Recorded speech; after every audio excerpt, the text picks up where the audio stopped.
In life, we need internal insulation.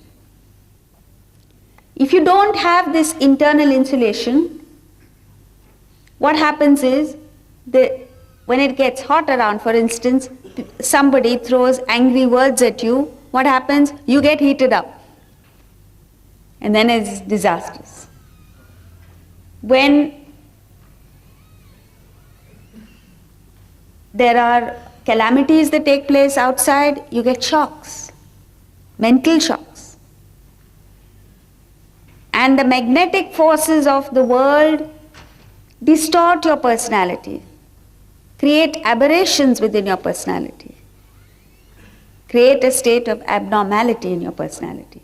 For instance, when a person, see, you're fine, you carry on perfectly, logically, as a rational human being, normal human being, until somebody hits you at a soft spot, which is the area of your attachment. A father is attached to the child. When the father is attached to his own son, that is an area of distortion. The personality gets distorted. He's not able to function normally with the son. Mother with the daughter, so on and so forth. Just as in the world it is impossible to live without thermal insulation, electrical insulation, magnetic insulation, nuclear insulation, in the same way it is not possible to get on in life without this internal insulation. And this is what the Bhagavad Gita provides. The knowledge of Vedanta insulates you from the influences of the world. If you don't have that, it becomes a problem.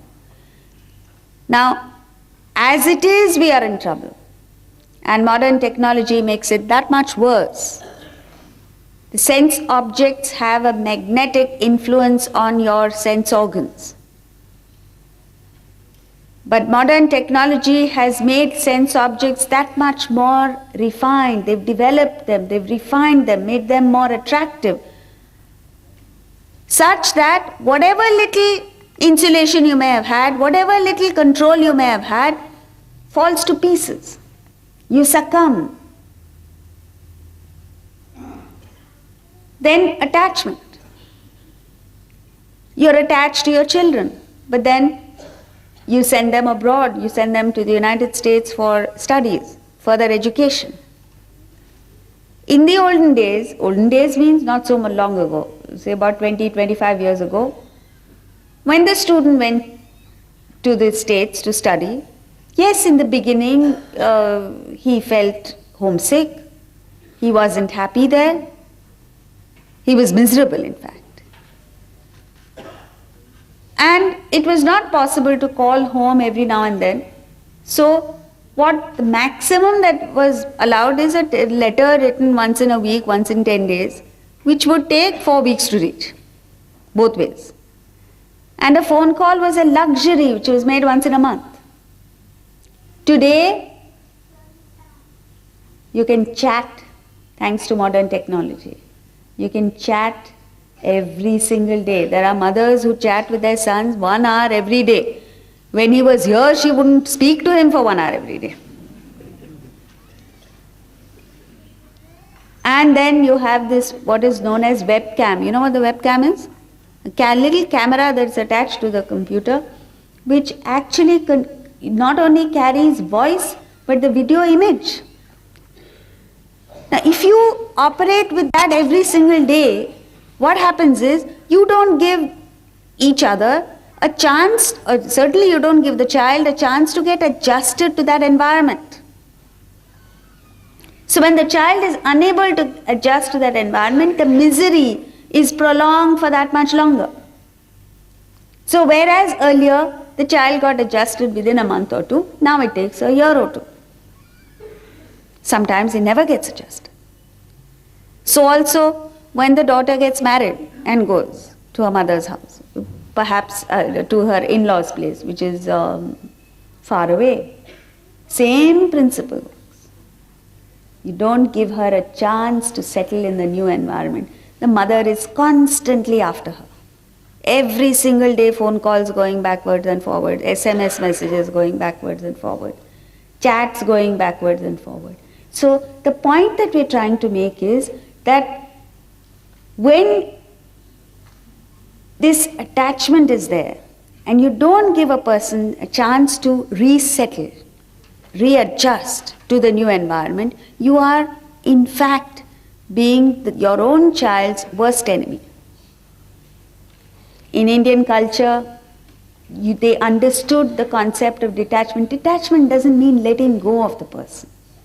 Detachment means doing the things that are in the person's best interest, even if it hurts you to do it. Yes, it feels good to reach out. It feels good to chat every day. It feels good to call every day. But the question is it good for the other person? If not, let go. Give the person a chance to adjust. This is the insulation that we're talking about. Just as only a person who has insulated himself from electricity can afford to contact electricity, only a spiritual person can afford to contact the world. It's only spirituality that gives you this internal insulation to contact the world. Only a spiritual person can afford to contact the world. Only a spiritual person can enjoy the world. Just as in the recent one-day matches that took place between India, Australia and New Zealand. Right? In Bombay, India was playing Australia. That match can be enjoyed only by a person who has no vested interest in either India or Australia. One of the spectators at that match at the stadium was Shoaib Akhtar. Only a person who's insulated from vested interest in the sense who's not partisan, has the capacity to enjoy the cricket match. Similarly, you must insulate yourself, and this is the knowledge that is given in the Gita. So let's take, before we continue, let's take a brief look at what chapter 3 holds forth for us. The first two verses, 1 and 2, are Arjuna's question. Arjuna is in a dilemma. Do I follow the path of knowledge? Do I follow the path of action? So verses 3 to 19, Krishna gives the perfect logic for reason. Why should we act in the world? At the end of this logical treatise, Krishna understands that Arjuna is not reacting. He's not getting up and saying, okay, I'll act. So what Krishna does is, he gives the emotional backup, emotional motivation for action, verses 20 to 24. You know, I'm sure you know, that India has bagged the Commonwealth Games, right, for the year 2000 in Delhi. And you know how they did it? When they went to make a pitch, they presented all the logic, reason, everything. It failed. And Canada almost got it. And then came the emotional appeal, I believe. So there's a lady, a sports lady, Anjali Bhagavad, whatever her name is. She went and made this tremendously emotional appeal to them, and they succumbed. And thanks to this emotional appeal, you Delhiites are going to have this wonderful opportunity of hosting the Commonwealth Games. Similarly, Krishna used this. She must have read 3rd chapter of the Gita. Emotional appeal. And at the end of it, it works. Arjuna is motivated to action, and so therefore he gives 11 verses, 25 to 35, perfect analysis of right action. What is right action? One is, you are not inclined to act. That's tamas. Second step is, you're inclined to act, you want to act, but you don't know what right action is, and you perform wrong action. Selfish action. So you need to understand what right action is, and only then you can get on to right action. 36 to 39, he deals with what are the obstacles to right action. And the last few verses deal with how to remove these obstacles. Now with this, we move on to verse 8.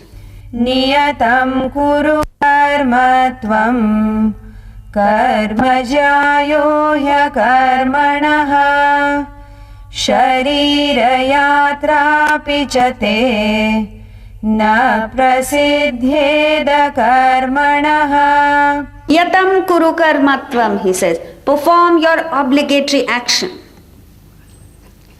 Indeed, action is superior to inaction. It is not possible to even sustain the body without action. So action is a must. We have to perform action. What kind of action should we perform? He says, Niyatam kuru karmatvam. This is one of the outstanding features of Indian culture, where we are invoked, we are inspired by the masters to perform what is known as niyatam karma, obligatory action. So they have analyzed action and have come to the conclusion that there are 3 types of actions. Niyatam karma, obligatory action; kamya karma, desire driven action; and nishiddha karma, prohibited action. If you take a look at the actions that we are performing, all of us are acting. What category do these actions belong to? You will find that quite a few of our actions belong to what is known as nishiddha karma, prohibited action. What is prohibited action? Prohibited by whom? Prohibited by what? Prohibited by your own conscience. Many of us go against our conscience. The conscience tells you to do this and not do that. But because of the sheer force of desire, you overthrow the conscience and perform certain actions. These actions, nishiddha karma, may be simple things like not exercising. Your intellect tells you to exercise because your desire to laze is too strong. You laze and you don't exercise. It could be a simple thing like that. It could be far more complicated, where it deals with ethical issues, moral issues, where you're not able to stand up for what your own conscience tells you. Every one of us has a conscience. Every one of us, almost all of us, know what is right and what is wrong. You don't need someone else to tell you what is right and wrong. But the problem is how to stick to what you think is right and how to keep away from what you think is wrong. So nishiddha karma. Take stock of your actions and see how many of them fall under the category of nishiddha karma. Then comes kamya karma. Nishiddha karma is something that you cannot afford to do however much you desire it, because it's not in your interest. It creates a lot of agitation. It leads to devolution. It leads to degradation of your personality. The next stage, next category of action is kamya karma, desire-driven actions. Virtually all of our actions belong to this. Why do we do anything that we do? Because we have a desire to perform it. But the problem is, very often, the action that is driven by your desire is not in your interest. So what do? Desire-driven action is something that goes against it. Later in this chapter he says, its desire is your greatest enemy. Jahi shatrum mahabaho kamarupam durasadam, he says. Kill this enemy which is in the form of desire. Why? Because desire-driven actions don't fulfill you. They don't give you happiness. Desire-driven actions don't even get you success. And certainly desire-driven actions don't help you on the spiritual path. So for what are you performing desire-driven actions? Then he introduces us to niyatam karma. Niyatam karma, obligatory action. All of us are aware of our obligations. Again, it is desire that takes us away from obligatory actions and into the destructive channel of kamya karma. So you must, in India, as in more than in any other culture, this aspect of niyatam karma, obligatory duty, has been highlighted, divinized virtually. Why? Not because the world needs our service. Whoever created the world is well more than capable of taking care of the world. But why does he say we should perform niyatam karma, obligatory action? Because it helps us. As a member of the family, as a resident of this city, as a member of the community, as a citizen of this great nation, you have certain obligations. As a member of humanity, as a human being, you have obligations. How many of us are aware of these obligations? How many of us are tuned into these obligations? How many of us are on the path of niyatam karma, is the question. All our problems stem from the fact that we are not performing our obligations. In our Indian culture, we are trained to think of obligations, which means to think of others. It's only when you put yourself in the other person's shoes and look at it from the other person's perspective that you can get peace. And it's only when your mind is at peace that you can think creatively, innovatively. And when you think creatively, it leads to perfect actions. Strong, powerful actions. Where is all that? It's all gone because you've overthrown obligatory actions and you're performing desire-ridden actions, kamya karma.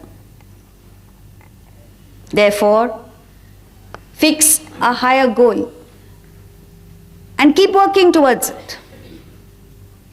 Fully aware of your obligations. See, for instance, how many of us are aware? Okay, as a member of the family, you might be aware of, and that too, very few obligations. When desire comes in the way, for instance, a mother is aware of her obligation towards her children.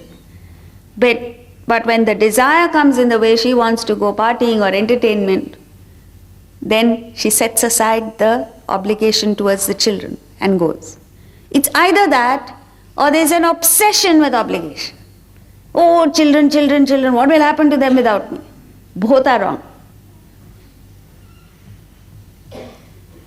One should perform obligations objectively, detachedly. Then, as a member, as a citizen of this country, this great country which has this inimitable culture. No country in the world has the culture that we have. It is our obligation to uphold this culture, uphold these values, pass them on to the next generation. How many of us are aware of it? As a human being, our obligation is to unmask ourselves, as we saw yesterday, and come to understand our real worth, our real identity, the truth about who we are. You're born as a human being only to achieve this objective. How many of us are aware of it? So niyatam karma, he just says it, niyatam kuru karma tvam. But there is a world of meaning in that. I recommend you go back home and think about it. What are my obligations? And once you shift track and get on to niyatam karma, then desires won't come in your way. Desires are just little distractions that take you away. The more you succumb to the desires, the more they gain power.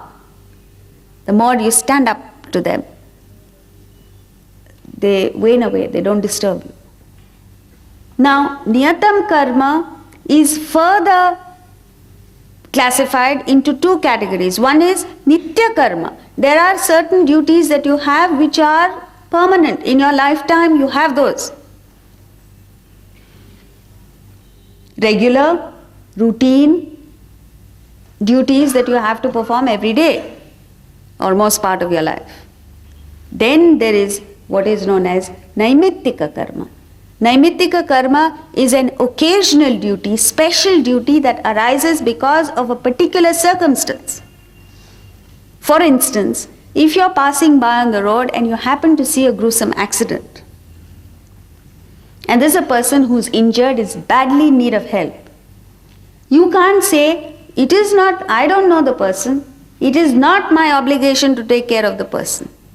It is, yes, it is not your nitya karma, it's not your regular routine duty.